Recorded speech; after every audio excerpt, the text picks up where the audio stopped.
Hi! Masaganang buhay at magandang araw po sa inyong lahat. Nandito po kayo sa rooftop garden ni Ma'am Josephine o Jo Lucero. Dito po yan sa General Trias, Cavite. Napakaganda po ng kanyang mga tanim, ano?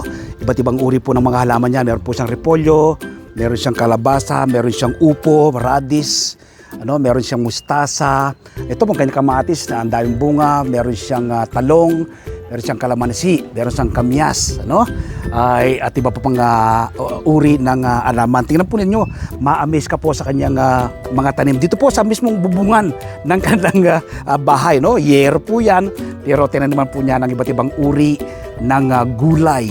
Tingnan po natin. So yun po yung kanyang tanim na repolyo, yan, repolyo, tapos kanyang mga mustasa, yan. Ito pong kanyang kalamansi, hitik na hitik sa bunga. Bubungan po ito, bubungan ng... Ayan, tinagyan po yung kanyang kalamansi. Ayan, dahil bunga.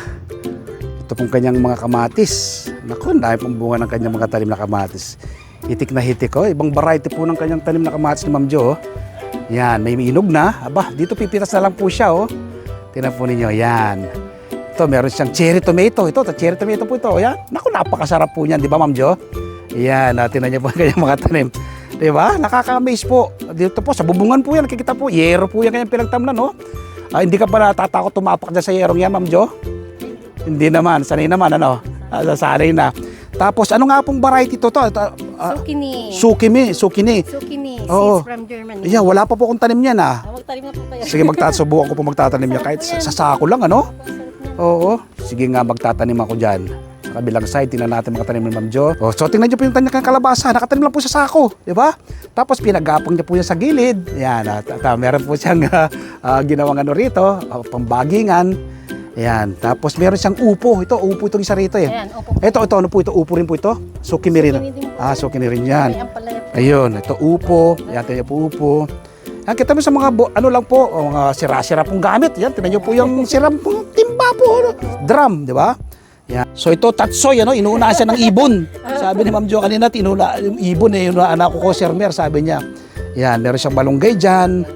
Ay malunggay, meron siyang ampalaya. Ito po ampalaya niya, sa sako lang. Naku, grabe ang sipag po ni Ma'am Jo.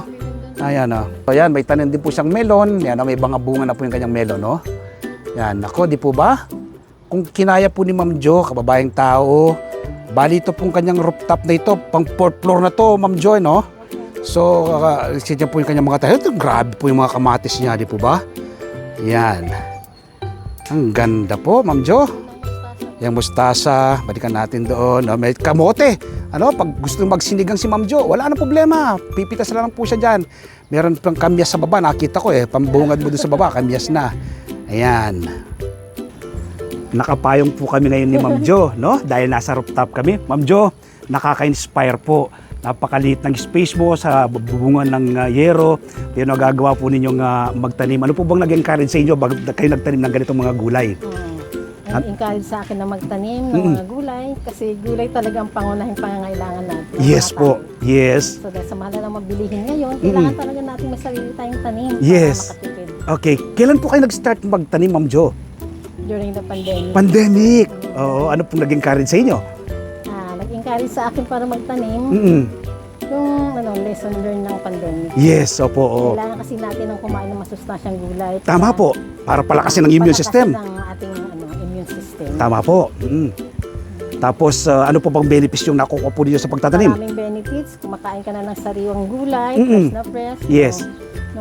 No pesticide, yes. no chemicals. At sariwang-sariwa ito. Yes. At sigurado kang malinis dito dahil ito ang nagtanim. Yes. Naku talaga. Si Ma'am Jo po, kaya kita po, energetic po siya, Uy, inaakyat niya inaakyat niya po. Uy, inaakyat niya yung mula ground floor hanggang 4th floor, Tapos ito, typical Ma'am Jo, yero to Yeah. Hindi ka ba natatakot na tumapak dyan sa yero? Bagay, matibay naman siguro pagkakagawa nito. Po, kasi doon ako nakatapos mismo sa may bakal.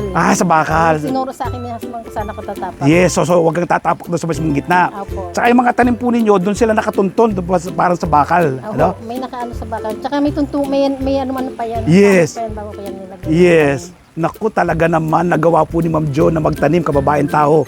Much more, kayo po nanonood sa amin ngayon ni Ma'am Jo. Magagawa nyo rin po yung magtanim kahit sa limited space lang, di ba Ma'am Jo?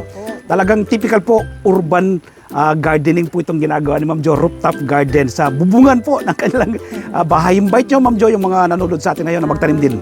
Ini-invite ko kayo, yung mga wala pang mga tanim, na magtanim na kayo. Mm-mm. Napakalaking bagay ang may sarili kang tanim. Kahit Opo. unti-unti lang. Kasi Mm-mm. dyan din naman ako nagsimula. Yes. At ma-observe mo naman pagdating ng araw, Yes. maganda rin at dadami lang yung pananim. At hindi ka magsasawang magtanim sapagkat marami talagang benepisyo na kukuha dito. Bukas Yes. naman kumakain ka ng sariwang gulay, Mm-mm. magiging healthy ka. Yes.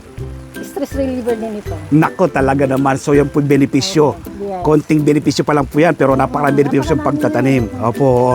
So invite ko po kayo this coming Sunday, mapapanood po ninyo sa aming Masaganang Buhay at TV show. Si Ma'am Jo po ang aming guest. Tiyak po ma-inspire kayo, ma-educate at ma-motivate sa pagtatanim. So don't forget, Masaganang Buhay sa 1PH Signal TV, Channel 1 ng TV5, alas 7 hanggang alas 8 ng umaga. At siyempre po, mag-follow kayo sa Facebook page ni Ma'am Jo. Ma'am, bigyan niyo po yung Facebook page po ninyo.